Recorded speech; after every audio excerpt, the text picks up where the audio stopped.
வணக்கம் வணக்கம் வணக்கம். வாழ்க வளமுடன். வருங்கால சங்கதியினர்களுக்காக, வருங்கால நம் குழந்தைகளுக்காக இன்று நம் குரல் எழுப்புனாதான் இது ஏற்புடையதாக இருக்கும். இல்லை விட்டு விட்டிங்கன்னா நாளைக்கு இந்த அடிமைத்தனம் இன்னும் துரத்தி கொண்டே போகும். பழகிடுவோம். ஏற்கனவே பழகிட்டோம். நம்ம தமிழர்களாக இருந்து இருந்து இருந்து பழகிட்டோம்.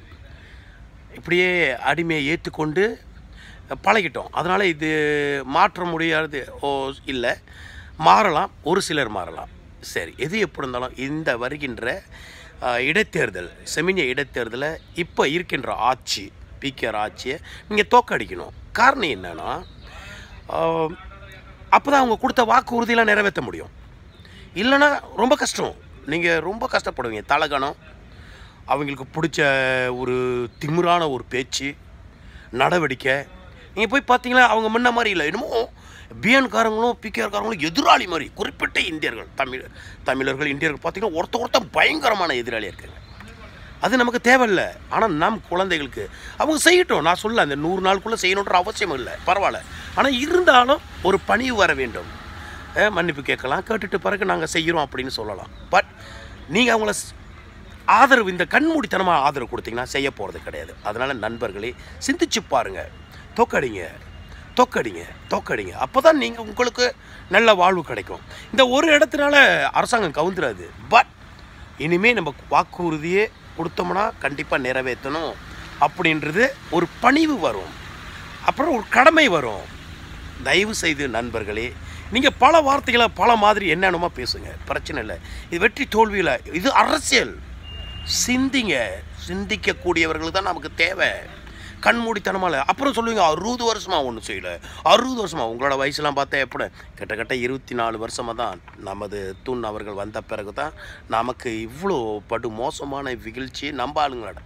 ஏன் அவர் போட்டிருக்கலாமே திட்டத்தை நிறையா, அதுக்கு தகுந்த மாதிரி அப்போ இருந்தவங்களும் அந்த மாதிரி இட்டாங்க. ஆனால் இப்போ நீங்களும் அப்படி தானே இருக்கிறீங்க. நமது சொத்து உடைமையை எப்படி முன்னேற்றத்துக்கு ஏதாவது சொன்னாங்களா? இல்லை நமக்காக பரவாயில்ல சில திட்டங்களை வச்சுருக்கிறாங்க அப்படின்னு மிட்ரா அதெல்லாம் கொண்டாடட்டும். ஆனால் மறந்துடுவாங்க நண்பர்களே, மறந்துடுவாங்க. பரவாயில்ல, அடுத்த தேர்தல் வந்தானே நம்ம ஜட்ஜி பண்ணிக்குவோம் அப்படின்வாங்க. நீங்கள் சிந்திச்சு பாருங்கள். இது கண்டிப்பாக இது ஒரு பெரிய அவமானம் கிடையாது. நமக்கு ஒரு பெரிய அவமானம் கிடையாது. ஒரு 17 விழுக்காடு இருக்கின்ற இந்தியர்கள் முடிந்தால் ஒட்டு மொத்தமாக 100 விழுக்காடு நீங்கள் ஆதரவு தராதீங்க. பரவாயில்ல, அப்புறம் பொது தேர்தலில் நீங்கள் ஆதரவு கொடுங்க. உங்கள் மக்களுக்காக, உங்கள் ஜனங்களுக்காக, வருங்காலத்துக்காக. எதிர்பார்த்தீங்க அரசாங்கம் மாறணும், ஆட்சி மாறணும், மாறிடுச்சு. ஆனால் கொடுத்த வாக்குறுதியை நிறைவேற்றுமா அப்படின்னா இப்போ தான் அவங்களுக்கு தெரியுதான், உள்ளுக்கு பூந்தான தான் தெரியுதான் இவ்வளோ கடன் இருக்குது, இவ்வளோ மோசம். இவ்வளோ நாள் தான் அவங்களும் இருந்தாங்க ஆட்சிக்குள்ள. 10 வருஷத்துக்கு மேலே வச்சிங்க. ஸ்லாங்கூர் ஆட்சி எடுத்து அப்புறம் இங்கேருந்து செனட்டர் போயிருப்பாங்க. அப்புறம் நாம் ஸ்லாங்கூர்லேருந்து மற்ற நாட்டிலேருந்து எத்தனை மற்ற மாநிலங்கள்லேருந்து எத்தனை ஒய்பிகள் அள்ளி பார்லிமெண்ட் டேவாவில் தானே இருந்தாங்க. ஆமாவா? பொருளாதார திட்டத்தை போடும் போதும் சரி, நம்மளோட பட்ஜெட்டு விவரிக்கும் போதும் சரி, எல்லாம் அங்கே தானே இருந்தாங்க. அப்போலாம் கணக்கு வழக்கு தெரியாதா? தயவு செய்து கண்மூடித்தனமாக இருக்காதிங்க. சும்மா தேவையில்லாதுக்கெல்லாம் ஏசாதீங்க. இன்னொரு நினைவுறுத்தல், என்னோடய ஃபேஸ்புக்கில் கண்ட மாதிரி எழுதுறீங்க ஒரு சிலர். கண்டிப்பாக அது எனக்கு ஒரு பிரச்சனை. அது உங்களோட தரத்தை காட்டுதுங்க. நீங்கள் படித்த தரத்தை காட்டுது, உங்களோட குடும்ப வளர்ப்பை காட்டுது, உங்களோட நண்பர்களோட பழகிற இந்த எண்ணங்களை காட்டுது. அது நமக்கு பிரச்சனை இல்லைங்க. சாக்கடையோடு இருந்தால் நாரத்தான் செய்யும், பூவோடு சேர்ந்த நாரும் மணக்கும். ஆனால் நீங்கள் உங்கள் விருப்பம். வாழ்க வளமுடன். மீண்டும் யோசுப்ரா சந்திக்கிறேன். சிந்திங்க.